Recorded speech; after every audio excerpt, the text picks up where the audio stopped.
top left-hand side of the screen, under the Kudo logo, is a red button. One side says live video, the other says presentation. So if you'd all press presentation, you should be able to see what I'm going to speak to. So as I've said, this is really going to be focusing on the centrality of family for children's development, well-being and realisation for their rights, and seeing how that's a consideration of what this means for child welfare reform. So firstly, just to introduce you to Family for Every Child, we're a diverse global alliance of 36 practitioner organisations from different parts of the world, and all of the organisations that are members of this alliance will be working with children who are either in complex family situations or outside of family care. So that could mean that those that are in extended family care, those are in various forms of alternative care, potentially in institutions, in detention, trafficked or migrating, and street connected children, as well as those who may be in complex family situations. And we work together to really generate knowledge and to share and disseminate knowledge about three core themes. The first one is preventing unnecessary family separation. The next one is strengthening families and ensuring high quality alternative care is available when needed. And the third one is protecting all children outside of any adequate care. And in this particular session that we're going to run, we're really going to be focusing on the centrality of families for children's development. And why we focused on that is, I'm sure you're all aware, is that this is the 30th anniversary of the UN Convention of the Rights of the Child, celebrated over this week, and in fact will be being major celebrations in New York today. And if you look at the Convention on the Rights of the Child, in the preamble, the focus is on family, and saying how family is the primary point for the care, protection and development of children. And so we want to really look at the aspects around recognizing and prioritizing that role of the family. Also looking at what does that mean there for what's the requirements to support family and prevent unnecessarily family-child separation. Looking at that through the lens not only of direct work with families and children, but also what needs to happen in terms of child welfare and protection systems and services. And finally, to look at ensuring full participation of children without parental care or family care. Now, in terms of that, we want to take three lenses. That is looking at kinship care, and then it's looking at children on the move, and it's looking at sexual violence and gender inclusivity. And the reason that we're looking at kinship care particularly is we've just undertaken some new research into extended family care. It's been a literature review of over 40 countries. And what that's identified, and I think when any of us as practitioners will know, but it's been useful to really confirm, is that kinship care is by far the most widely used of all forms of care for children who are outside of their direct parental care. And it is the one most valued by children. However, what's really evident that it is both invisible and unsupported or monitored in most contexts. And what we're talking about is a significant number of children. There are 1 in 10 children living in kinship care globally. And in most countries, that means that 20 times more children are likely to be in kinship care than in any other forms of formal alternative care. And this is increasing in most countries.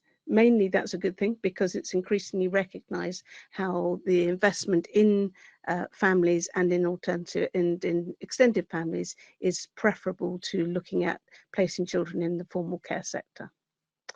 However, what's really evident is that it is really neglected. It's recognized in some international and national policies on children's care, but there's rarely any evidence of this being put into practice. And also in terms of the international campaigns in looking at alternative care, there tends to be quite a focus on deinstitutionalization, but a limited attention to the need to devote more resources to kinship care. And in particular, when you're looking at national governments, they often expect caregivers to care for children with no or minimal support, even though those are often the most vulnerable families that are undertaking this additional care responsibility. And what's really evident there's a lack of research on kinship care and many gaps in understanding. And as I said, the other aspect that we want to look at during this session is also the whole issue of children on the move. They're by far the largest group of children who are outside of any family care whatsoever. The statistics as they stand at the moment are that there are 50 million refugee and migrant children. Of those, 23 million children are displaced within their country due to conflict or natural disasters. And there's definitely a sense that with climate change, then the incidence of children being displaced will massively increase due to natural disasters. In addition to those that are refugees and migrants and IDPs, there's also the whole issue of children who are trafficked. Again, these figures that are currently available, saying 5.5 million children are being trafficked. And then the really largest number of children, and those that are least counted, and most difficult to count, are the estimated 100 million children who are connected with the streets. And on top of that, a group that must be remembered is those that are associated with the armed forces and armed groups, of which at the moment there's an estimated 250,000. So that's the sort of number of children who are outside of any care and protection whatsoever. And we want to look at that in terms of some issues. So finally, what I'd like to do is introduce our speakers with us today. So Rita Panika is with us from India. She's the director of Butterflies in India, which is well known for its core values of children's participation and innovative approaches to working with vulnerable children. Rita started work in the area of community health and women's empowerment, and while a faculty member in the Women's Studies unit at the Tata Institute of Social Sciences, she became interested in why street children who receive support return to street life when reaching adulthood. Rita has a master's degree in social work from Tata Institute of Social Sciences and a master's degree in development studies from the Institute of Social Studies at The Hague. She's written papers and articles on street-connected children and co-authored a book on children crime. Rita, welcome. In addition, we have Chast Suwara from Rwanda. Chast is a clinical psychologist with 16 years experience working with children, youth and families in Rwanda, and is the director of Usenginiye Manzi. He is trained in trauma healing, individual transformation, family cohesion, community participation, and team and peace building. Shast has established various child and youth centres in Rwanda, providing social, emotional and economic support for communities and families, including reintegration of separated children or foster care placement, and promoting solidarity and cohesion within families. Shast has conducted research and published articles on psychosocial rehabilitation, trauma healing, social protection and education. Shast, you're welcome. In addition, we have Estelle Duque Cuesta from Tala de Vida in Colombia, who is a board member of Family for Every Child. Stella founded Tala de Vida in 1994 after leading a group of women who faced social political violence. Together, they wanted to help transform the lives of children, young people, families, and communities facing forced displacement, disappearance, and armed conflict. As a psychologist with a master's degree in systemic family therapy and clinical nursing and a systemic coaching specialist, Stella has developed innovative methodologies for psychosocial intervention from rights-based and differential approaches. She has developed peace education processes that contribute to her work as a human rights activist and peace-building promoter. And finally, Miguel Angel Lopez is joining us he's the Executive Director of CANACMI in Guatemala. He's a social psychologist, member of the National Association Against Child Mistreatment, and has more than 25 years of experience participating in child protection processes in Guatemala and other countries. He's been a consultant from different national and international organizations, a university professor, a member of different coordination and advocacy groups, and former member and president of the Guatemala National Commission for Children and Adolescents. So at this stage, I'd like to open up for a question and answer session on this issue of child well-being and the central importance of family. First of all, I think what we'd like to do is just remind everybody that if you want to speak, you need to use the blue request to speak at the bottom right-hand side of the screen. and then we will gradually invite people to share their question. And then once you've finished your question, if you could just release the mic, and that enables us for a new person to join. Also, if you have a question for a particular speaker on the panel, please let us know which speaker you would like to direct it at. But first of all, I'd like to start with asking some questions for our panel. So just starting off, just making sure, Shasta, are you there and able to respond?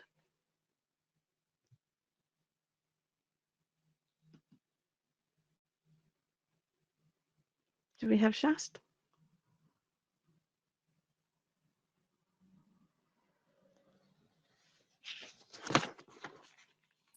So if all the panelists can now request to speak.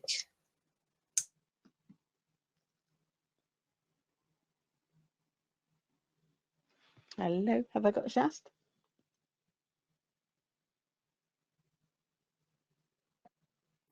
You can't hear me, Amanda? I can hear you now, Shasta, which is great. Oh, okay, that's good. That's good. I'm there. I can. Okay, perfect. So, Shasta, the first thing I'd like to do is ask you a question, which is, in your experience, what do you think are the main benefits of kinship care, and how does kinship care enable us to better support families and prevent unnecessary family-child separation? If you could just explore that with us. Thank you very much, Amanda. I think kinship care is one of the natural alternative care.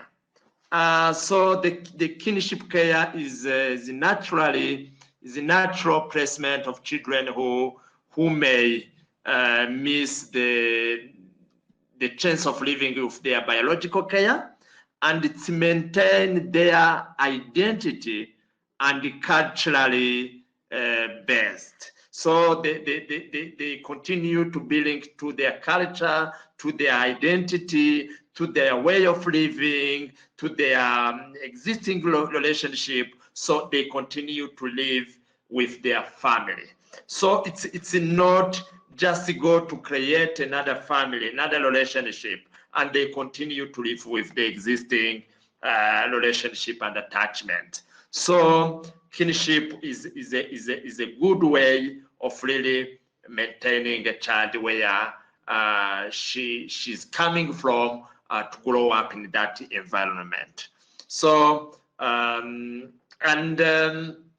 as you said in your statistics, most of children who have different problems and challenges, they are living in kinship care. So if we have 1 out of 10 children who are staying in kinship care, so meaning that it's a biggest, if I can say, environment of children. So I can say that kinship care need to be supported. Shas, thank you. That's really, really helpful. And now I'd just like to turn to Stella. Stella, are you able to take a question?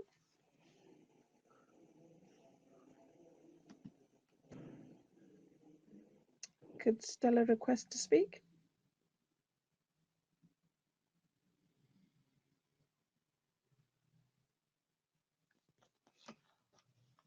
Could we get, great. Stella, thank you. Stella, one thing I'd like you to talk about is, what do you think are the key differences in protecting children on the move compared with children in the general population? And in your experience, what are the particular risk factors for children on the move when it comes to ensuring loving, safe and permanent care?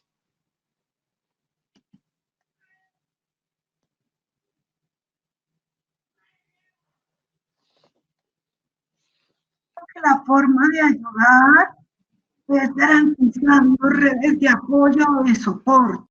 I believe that we can help these kids, giving them a context, a social environment, parental bonds.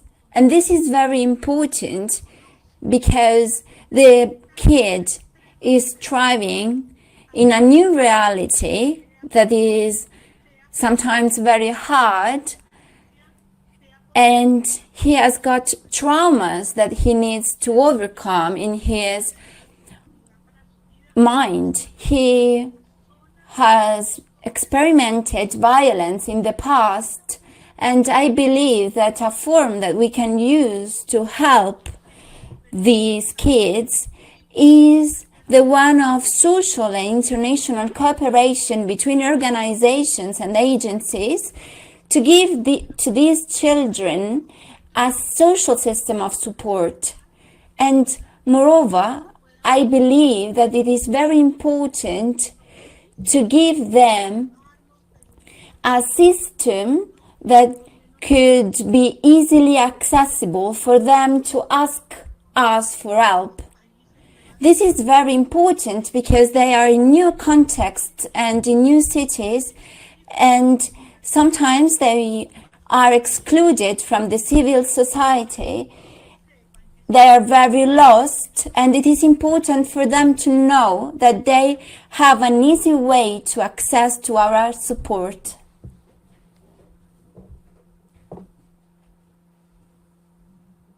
Thank you very much indeed. That's really helpful, and hopefully starts to stimulate some of the other participants to start to think about the particular responses we need for children on the move. For anybody who's not used to Kudo, please make sure that you've selected your language when it says language selector on the bottom of the left-hand side of the screen, and then you will get simultaneous translation. So please make sure that you selected that when you come on to, when you're listening to people speaking in different languages. Finally, I'd like to speak to Rita. Rita, I'm not sure if you're able to request and come on.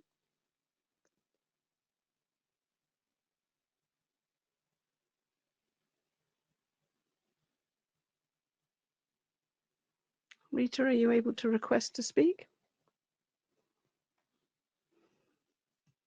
Nope. Came on, came off again. Do you want to try again, Rita?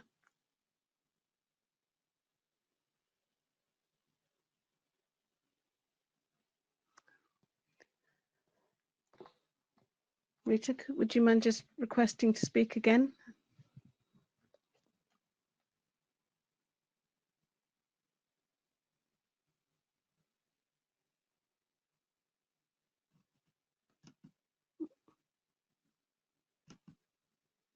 Hi, Rita. Thank you very much. Rita, I would like to explore with you a slightly different aspect, and that is some of the important stakeholders who need to be engaged in the process of child welfare reform.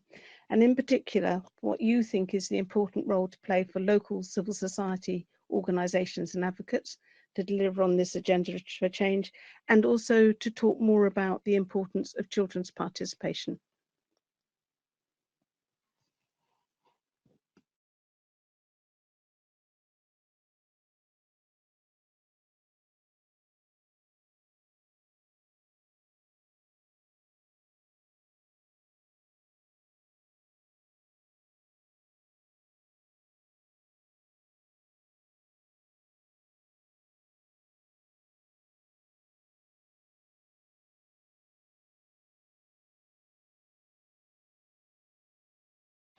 We seem to have lost Rita for the moment. So instead, if I can just turn to Miguel, first of all. Miguel, could you request to speak so I could bring you in?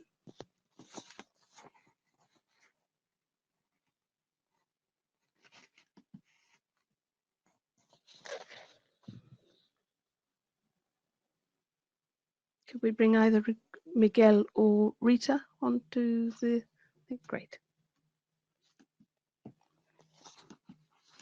Miguel, thank you. Welcome. Miguel, I'd like to ask you if you can look at some of the factors leading to the lack of comprehensive services for children affected by sexual violence.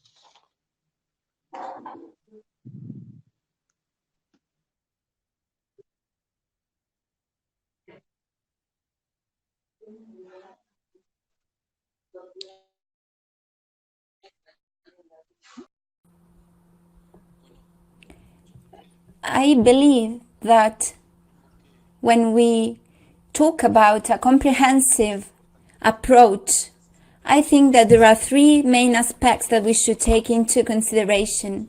First of all, prevention.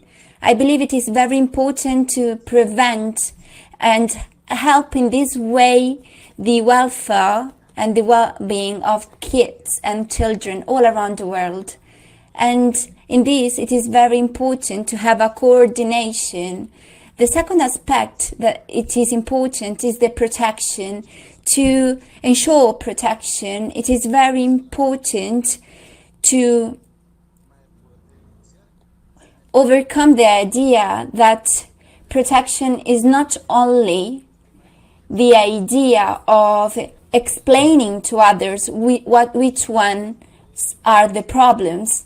It is very important to help the children with prevention. And thirdly, I believe that it is important to give back rights to the children. In South America, there are many children that are institutionalized in their protection, and in this way, they don't have rights. They don't have the right to family, the right to go to school, the right to live their own culture. And for us, it is very important to work with an holistic approach with them, preserving their rights. This is why when we talk about the culture, we should try to do our best to preserve the cultural links of the children. We shouldn't only focus on violence or on children's rights. It is important to think about culture and to think about the cultural and social structures of the country, so we can work with prevention and help the children in their own environment, preserving their cultural and social links.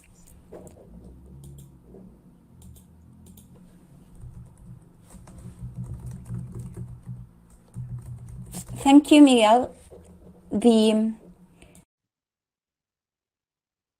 So I wonder if I Rita and see if Rita, could you request to join us?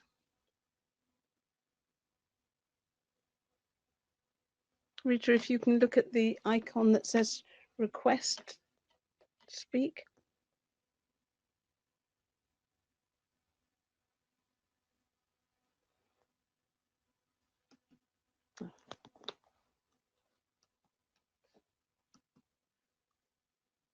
Rita, hi. So I'll just repeat my question again, Rita, for you, which is actually to sort of talk about who you think are some of the key stakeholders in achieving child welfare reform, and in particular looking at where you think is the importance for local civil society as advocates to deliver on this agenda for change, and also the relevance of children's participation. Looks like I've lost Rita again. Perhaps she's got some really poor connection. Rita, were you able to hear the question?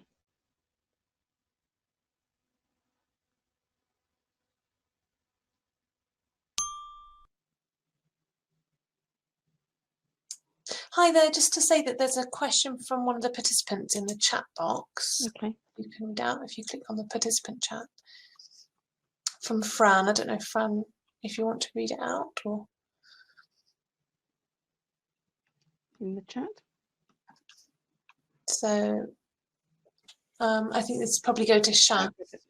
Yeah. Do we have Rita first, just to finish off with Rita? Rita ask a question. Rita, are you there? No. Okay, so I'll pick Shast, if you're there, can I just pick up on this question which has come in around kinship care?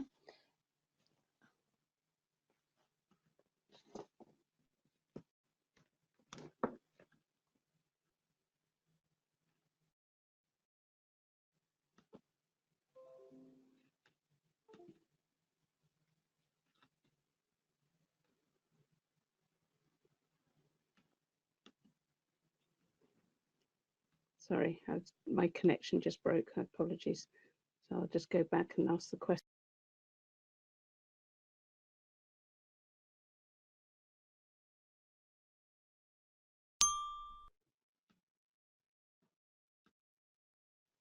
Which is, kinship care is very important as a practice, especially in trying to ensure children are raised in safe family-based environment, but it's not recognized by many governments in Africa. Miguel and Stella, how is kinship care viewed in your region? So this is somebody who's asking that from our experience within Africa, that there is very little recognition by governments of kinship care, and asking Miguel and Stella whether that is different in their context. So maybe Miguel, first of all, to talk about what support there is in Guatemala for kinship care.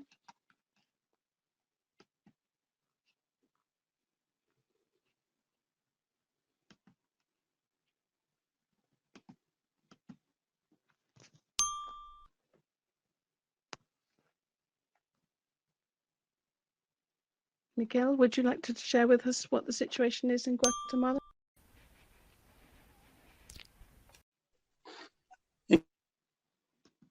En el caso de In Guatemala, it is recognized in a new law that establishes that families are not just blood families, but also are linked to affection. And it looks at the extended family care. For example, a grandmother, an uncle, an aunt, but also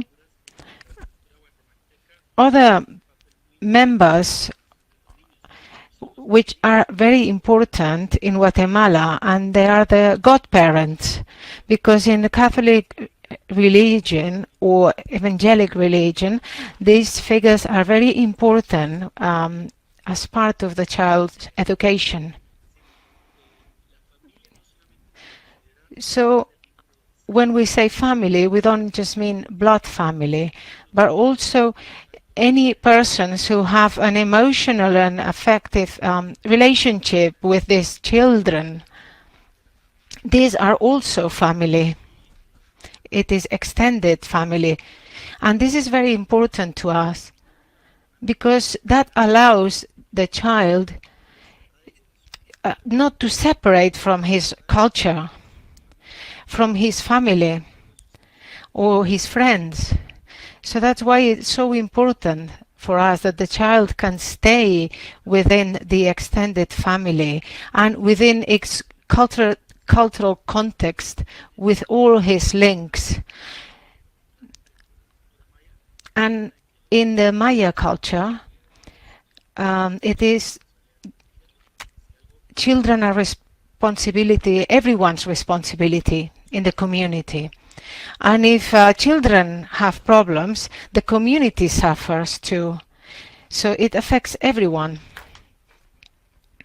Thank you. That's really interesting insights. And exactly as you say, one shouldn't look at kinship care really in a limited view of the direct blood family, but actually recognizing it is those adults who have a close relationship with the child and the existing link with the child that needs to be considered as the part of the extended family. Stella, from your experience in Colombia, I wonder what... Estela, según su experiencia en... about the national government support for kinship care.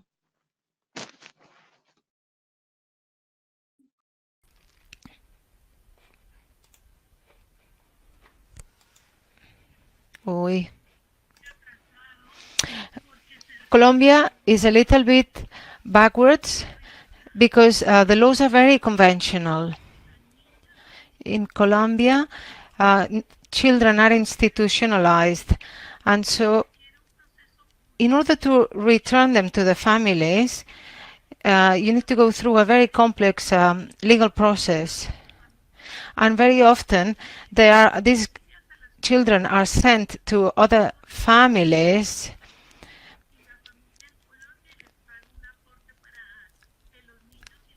and this is arranged by this law.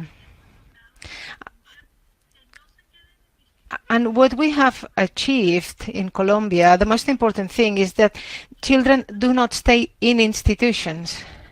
But it is a difficult fight in Colombia. And it is, we need to spread the word about a different type of fostering for children. As I was saying, for the children to return to their families can take sometimes up to 2 years. It's a very, very complex process in order for the child to go back to his or her links.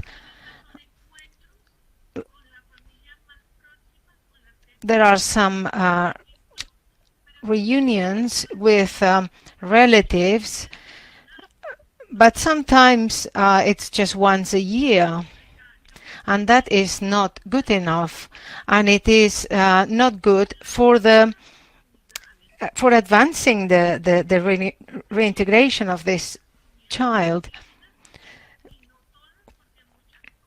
Some of the communities, indigenous communities, believe that children belong to community, so that there is an obligation that these children belong to the community, and the community can look after these children when they have problems.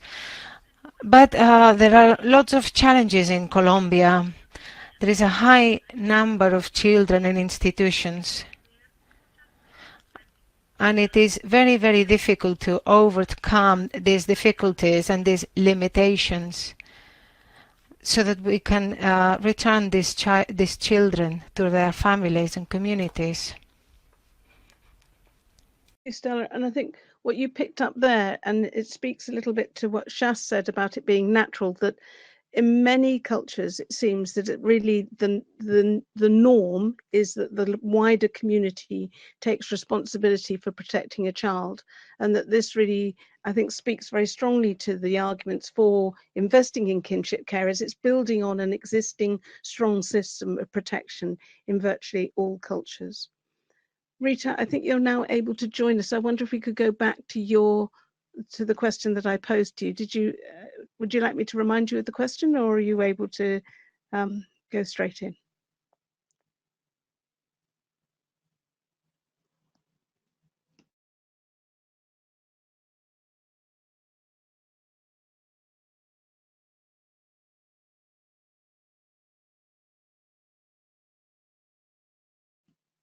Hello, Rita, are you there?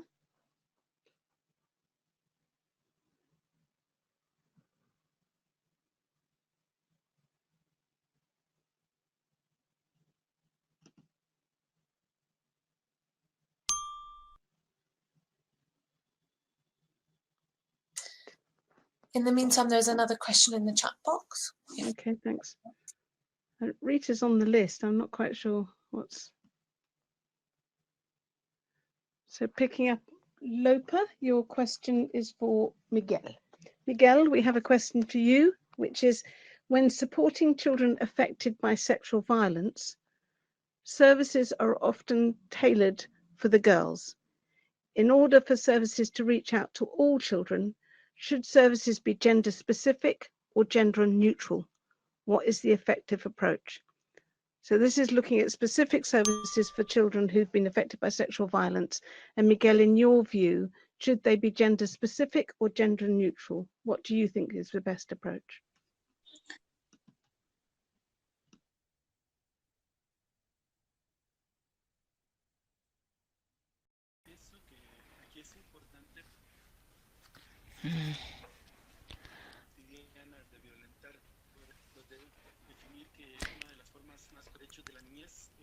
It is important to know that sexual violence affects both boys and girls, and the state needs to define actions which are general for both but a bit differentiated.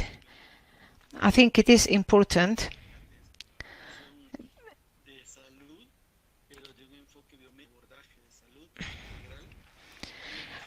a general health approach not just medical, but also psychological and social.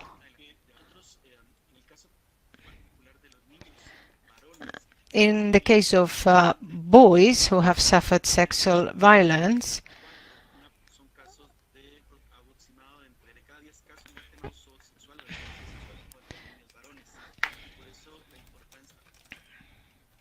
I'm sorry, the interpreter is speaking, the sound is really bad, so I'm doing what I can.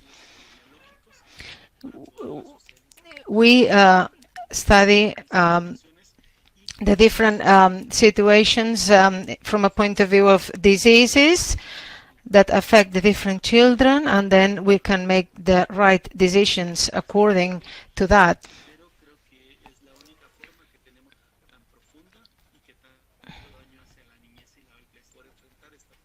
We really need to face this important problem, and there are many factors that affect sexual violence.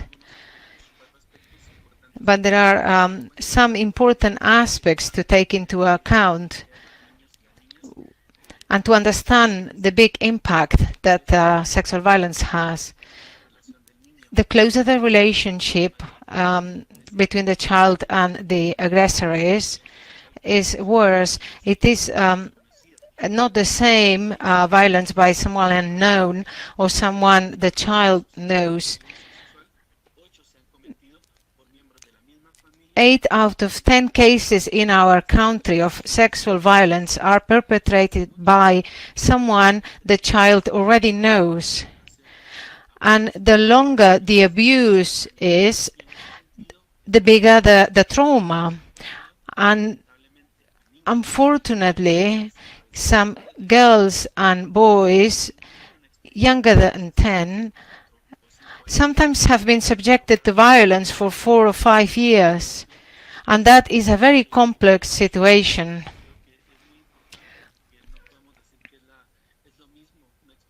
And I think it's important to differentiate between a situation of abuse when it's a one-off situation or a prolonged one.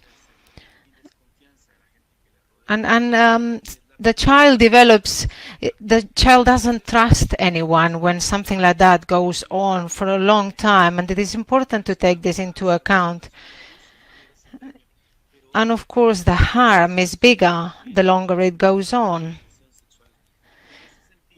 So yes, it's important to differentiate that. And it's also not the same when someone suffers a bit of harassment or touching.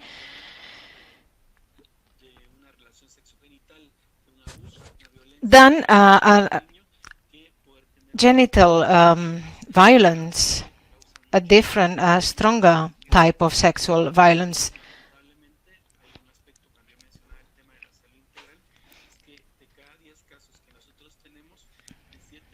Seven out of 10 cases, the children have sexually transmitted diseases as a result of the abuse.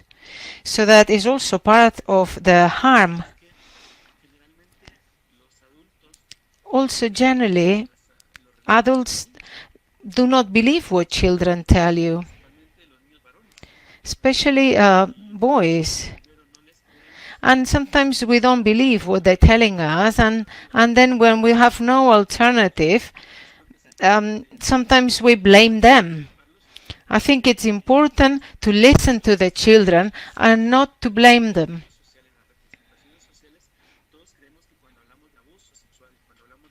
Because when we talk about violence, sexual violence, we always think there will be some physical, visible signs.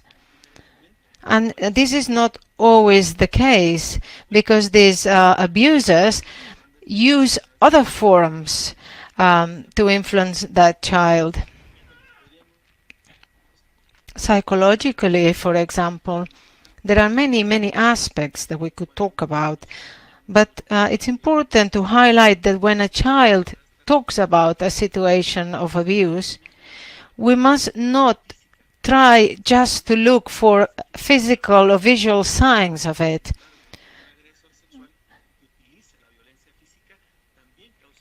Because there is an even worse harm, which is the psychological one. Miguel, thank you very much. And hopefully, Lopa, that answered your question. Rita, can I just check if you're able to come in on the call now?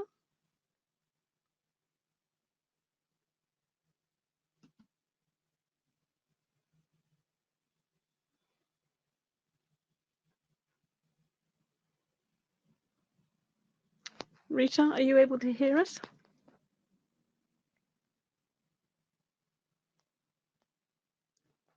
Could you just press your mic to make sure that it's on? If you press the mic icon, it should turn blue.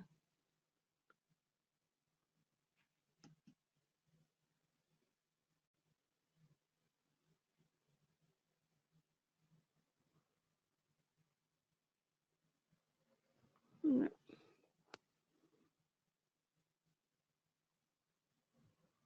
Okay, I think I'm going to have to move to somebody else then in that case. So I was wanting to build a little bit more on the issue of kinship care. And Shast, I wondered if you could also talk a little bit more about where you see some of the challenges in terms of kinship care currently facing the development of kinship care and the support to kinship care, and how you think those could be overcome. So Shast, if you were there, could you just build on some of the challenges associated with the support and monitoring of kinship care?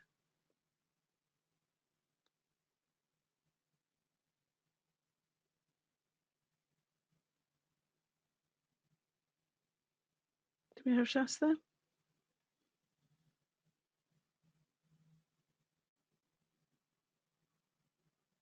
Nope. So maybe I could turn to Miguel and ask him, one of the things that I would be really interested to know about is to what extent are you aware of the shift that's now happening with the factors of online abuse and the opening up of grooming that's happening online, and the whole issue of the digital society and how that's impacting on sexual abuse and violence? Miguel, I don't know if you had some views on that to share with us. Definitivamente. Yo creo que es una forma que el tema de la...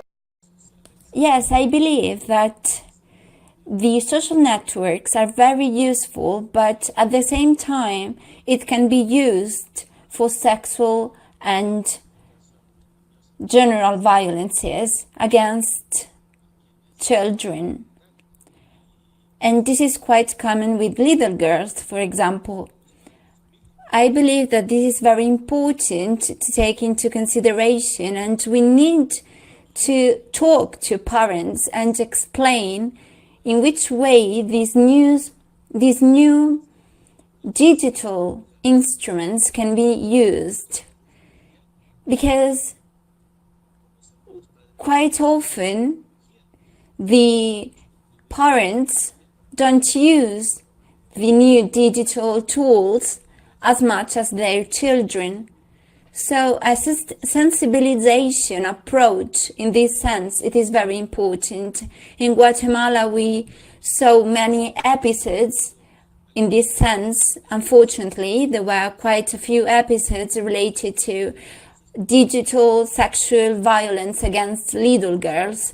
So as an organization, we should work in that direction, and we should make an effort and try to prevent this type of violence. Prevention is key in this sense, and we should talk to parents and explain to them that it's very important for them to know which one are the dangers of technology. Thank you, Miguel. That's really helpful. I noticed that I got two people asking to ask questions. Buthena, I've accepted you. Would you like to ask your question, and who would you like to answer it? You can hear me now? I can hear you.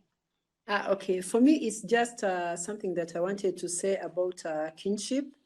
Like we've just been to a conference, and one of the things that most of the African countries were talking about kinship, yes, it is true, it's being recognized formally, not informally, but formally, there are a lot of things that need to be put in place for the government to recognize it.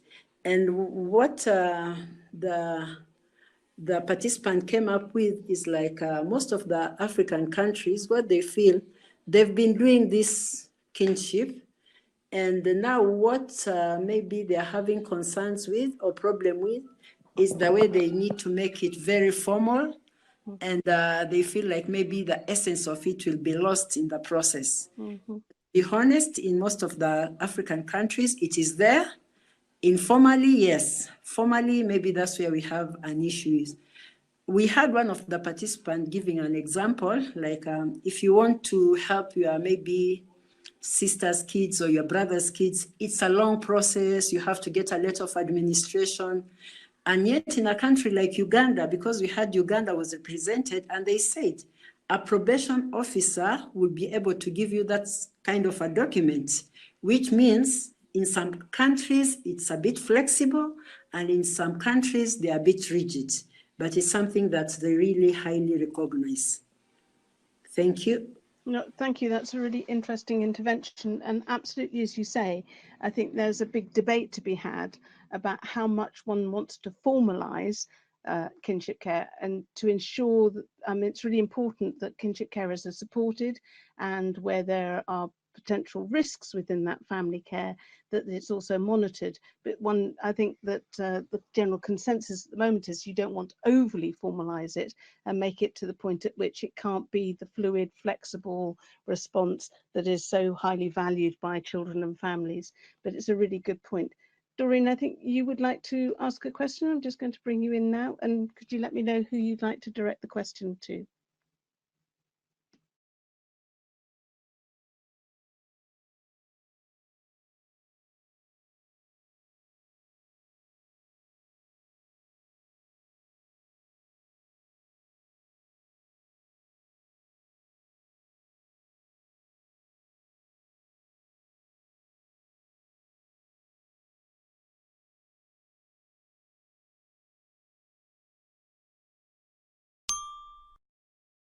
Amanda, you've gone on to mute, I think. I was just asking Doreen if she'd like to ask a question.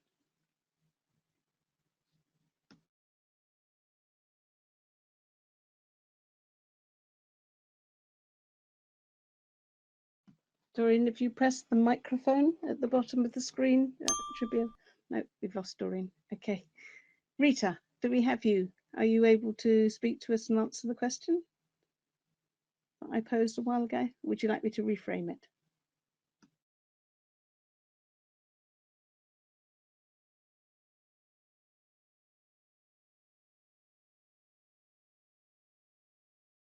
No, we don't seem to have Rita coming through.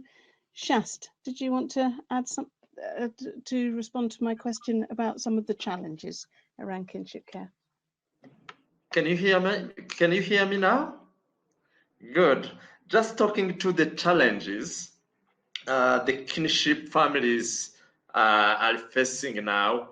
I would like to start that the children, most of the time, they go to kinship families, to aunts, grandmothers, because there is a problem. Either is a problem of emotional, psychological, either the children, they lost their parents, so meaning that the kinship families, they are part of the problem. They are part of the problem because they are their relationship. Other issue is about the age. Most of the children, they go to grandmothers, grandfathers. So they are old people, and sometimes, if I can say, the parenting skills sometimes, yes, I know they have parenting skills, but they need support in that parenting skills. But also in terms of means economic capacities, most of these families, they are living in a poor condition. So if they are living in a poor condition, they have their own biological families. So most of the time, when they have to solve an issue, they prioritize their own children. So sometimes there are some inequalities between children within a family, and these affect children. If one child go to school, another don't go to school, that really affects children. So those are different really challenges, and as also kinship care sometimes not formalized, not monitored. I don't want to say that kinship carriers are violators, but sometimes children they can be violated, they can be abused without any follow-up. So those are the challenges. One of the challenges children and the families they may face in kinship care form. So in terms on how can we solve, how can we intervene in those challenges, one is just, I like to say, kinship care, is it formalized? Is it not formalized? Do we need to formalize, to totally formalize?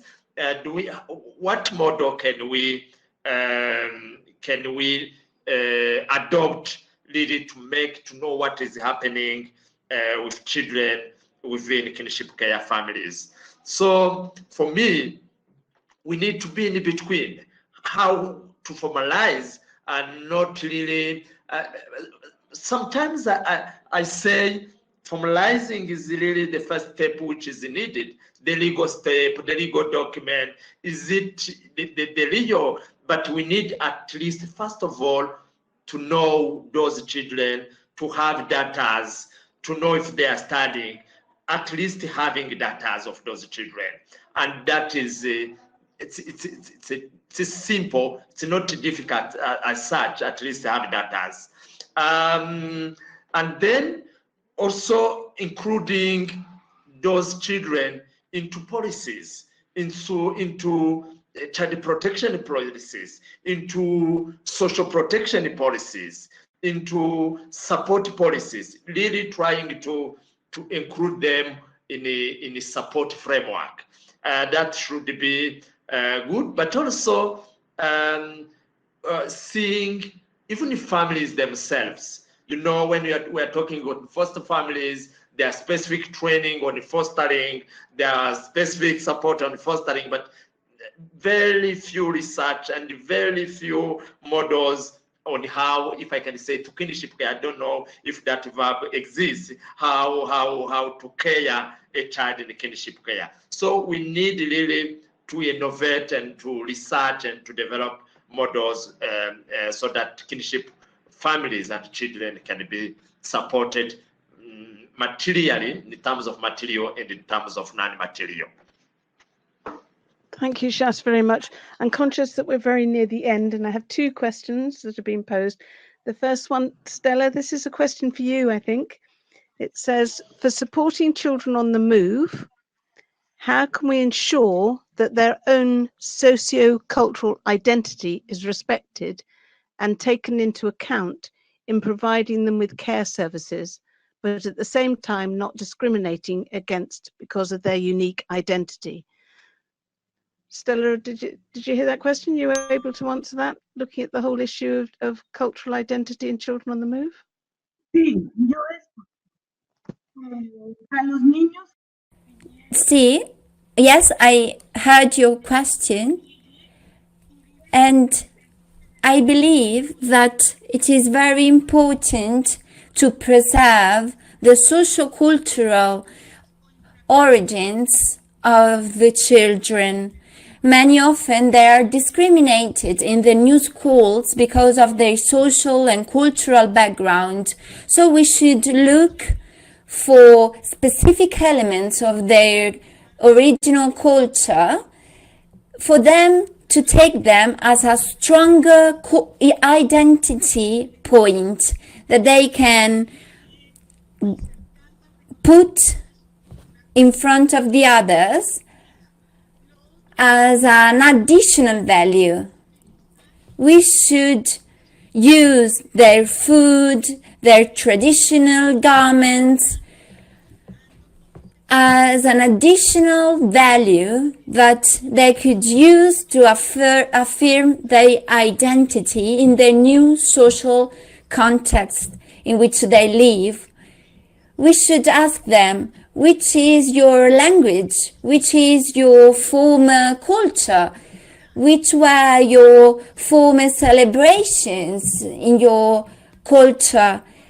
And it is very important for them to talk about it, to remember their origins in a way that would preserve them and would make it an additional and stronger value that they can use to find their space in the new society. I think that it's very important to think also about music. In South America, music is very important, and music is identity. We can use the music to help children to remember who they are, where they are from, and we can also think about art. Art therapy is an amazing instrument we can use to help these three children express themselves. In this way, children can use a tool that is universal, art is universal, to express who they are in their new world. In this way, their identity is preserved with art, with music, with culture. It's very important.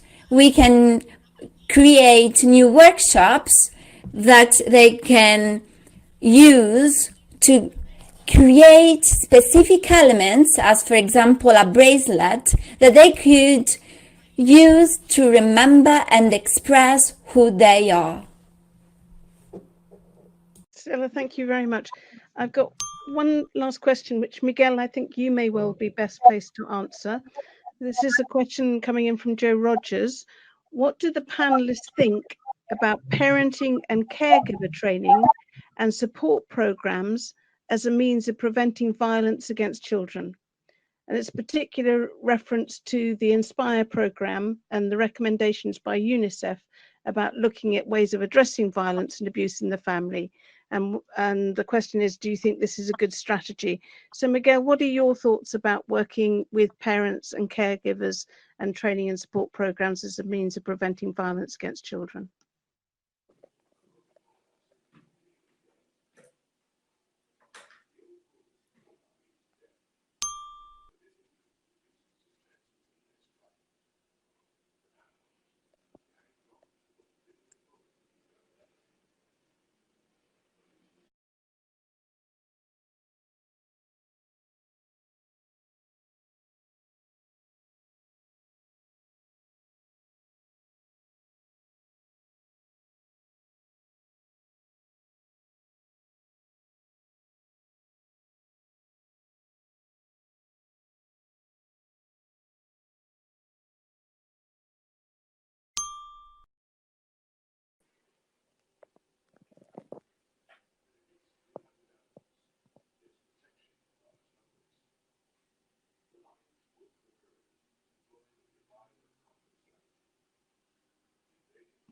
Miguel, are you there?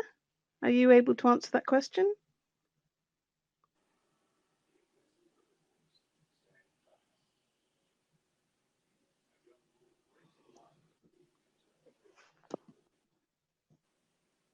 So Miguel, the question was about working with parents and caregivers to reduce violence in families. I wondered if you wanted to respond to that with a particular reference to the Inspire program.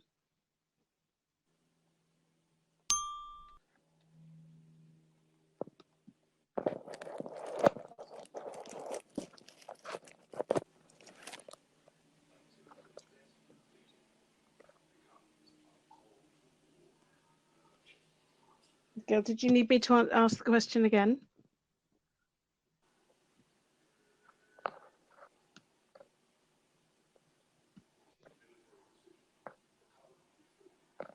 Hello?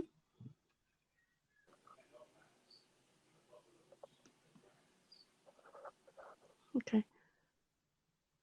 It seems that we've lost Miguel. I'm also conscious that we're actually beyond the time for the session. So apologies, Joe, that we weren't able to get a response to your question. So I'd just like to close this by saying thank you so much to Stella and Shast and Rita. I'm so sorry that you obviously weren't able to join, but thank you for finding the time to be online.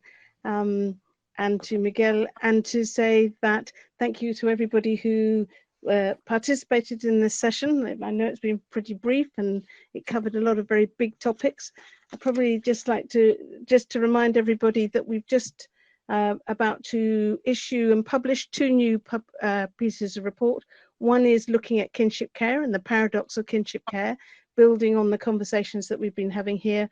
And the other one is guidelines on foster care in Islamic context. So looking at the very specifics around Quranic teaching, the customs in different Islamic countries, and how that relates to the development of foster care. And probably in terms of my closing remarks, because a lot has been mentioned about culture here. And just recently I was talking to somebody from the Maori tradition, and what he said is what's really, really important for children is not to know just who they are, but whose they are. And I think that really speaks to the importance of kinship care and attachments to the wider and extended family in terms of children's identity and sense of being. So I'd just like to close on this. Thank everybody. If you could complete the final poll. So in the poll on the right-hand side, if you could complete that as part of our monitoring of the effectiveness of these sessions, and so we can develop our online events for people, that would be really, really helpful. And I'd just like to close by saying thank you to everybody, and happy 30th anniversary to the UNCRC. Right, thank you very much. Bye-bye.